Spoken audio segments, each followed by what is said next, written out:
What is up, ladies and gentlemen? Namaste, Namaskram, Ram Ram Ji, and welcome back to my YouTube channel. If you are new, make sure to subscribe down below. I'm going to check this video. Can India and China be friends and form Asian Union? Oh man, this is one of those crazy questions, and this is by Abhijit Chavda. Let's check it out, man. This is a wonderful video, and I would want to hear your thoughts on this. What do you guys think? Where exactly are you all heading, and what's the whole thing that is going on around, when it comes to all this? So let's get it. Let's hear his thoughts, and then we'll talk. Let's go.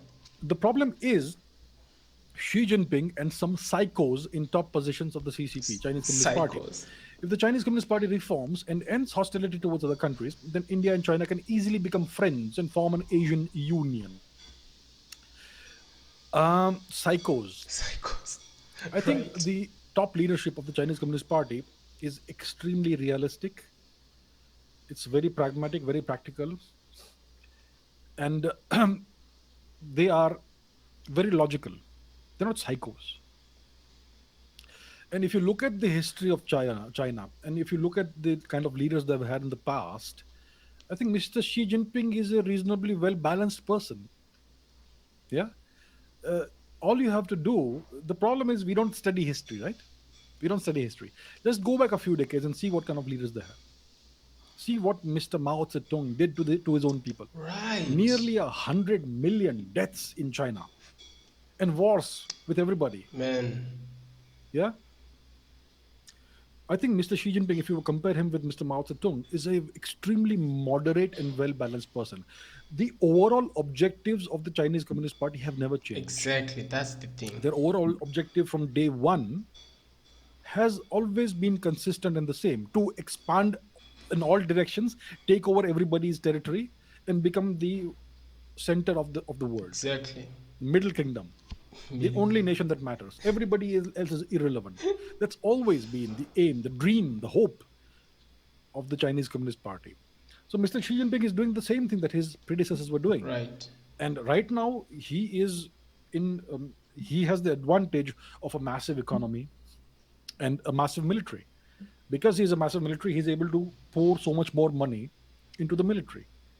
Even if the Chinese are spending the same percentage of their GDP on as India on the military, they are able to have a military budget of maybe $150 billion or maybe $200 billion, somewhere there, right? Because their economy is so much more massive. I don't think these people are psychos. I think if Mr. Xi Jinping falls by the wayside and somebody else comes to power, that person may be even worse, way worse than Mr. Xi Jinping. It is a possibility. That can be Right true. now, he has kind of lost face. He has been kind of humiliated by the Americans. If he loses his position as the boss, as the supreme leader of the CCP, and somebody else is put in place by the CCP, that person is likely to be much more of a hardliner than Mr. Xi Jinping is. Agreed. So Agreed. the CCP is not going to reform. They are not going to end their hostility towards India or other nations. They even covet Russian territory. That claim has never really gone away. If you look at the this region of Manchuria, the Usuri River, and all that, they claim this territory. They have dormant claims to this territory, and those claims will be reactivated when the time is right. So the CCP is not going to reform. It is the one thing that gives them legitimacy in the eyes of their public, in Right. the eyes of 1.4 billion Chinese. That the CCP is the only is going to make us great. It's going to make China number one. It's going to transform China into a superpower, and we will be the most prestigious and greatest people in the world.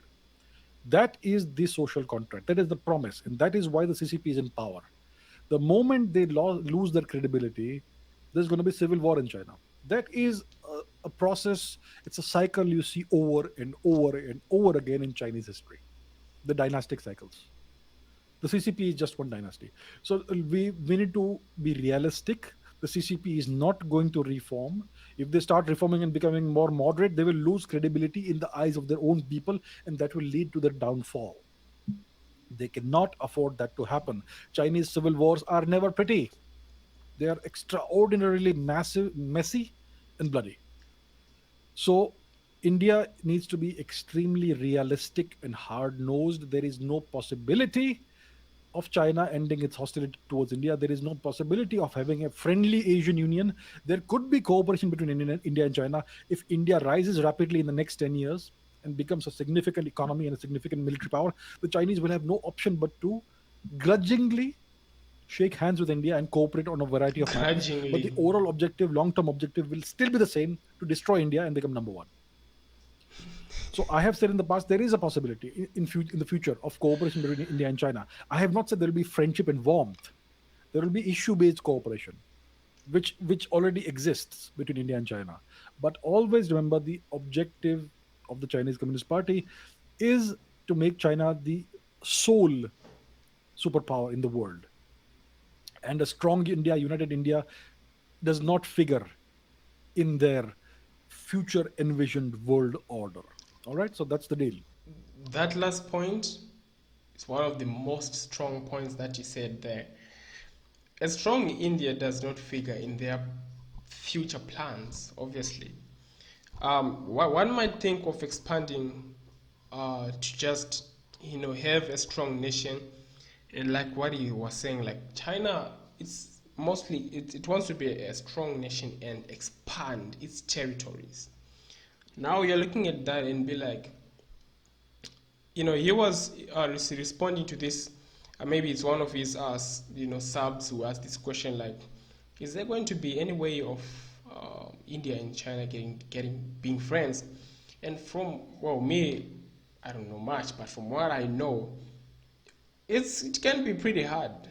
It can be pretty hard to form that alliance. Like what he said, there can be some alliances and cooperations based on something like, okay, we are doing this because we want to do that. Okay, so we have one thing that is in common, and we really have to solve that. So let's come together, bring just our minds. There is no friendship, but there's a cooperation. Like you said, it's already there.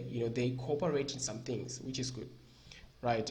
But the long term for this dynasty that is the current dynasty is honestly to expand. And like now, like you said, there is advantage of the massive economy. Right now there's some issues that are going on with their banks, so it's kind of shaky, but it's still strong. The army is strong, but on that fact, obviously the Indian army is strong as well. But he was just giving out points that show you that China right now is moving at a tremendous rate. The rate is just crazy. USA on this side is actually like focusing on them and seeing, oh, this is, the growth rate is really immense. So that's it. I personally don't think that the friendship is just going to be there. You're just gonna wake up and be like, yeah, I think now we can, now we can see something. Now we can be friends. Now we can balance this. You know. Anyway, what do you guys think? Tell me what you think in the comment section down below. I appreciate you all. You can give me more videos to react, and respect to say Abhijit Chavda. Much love to you guys. Peace.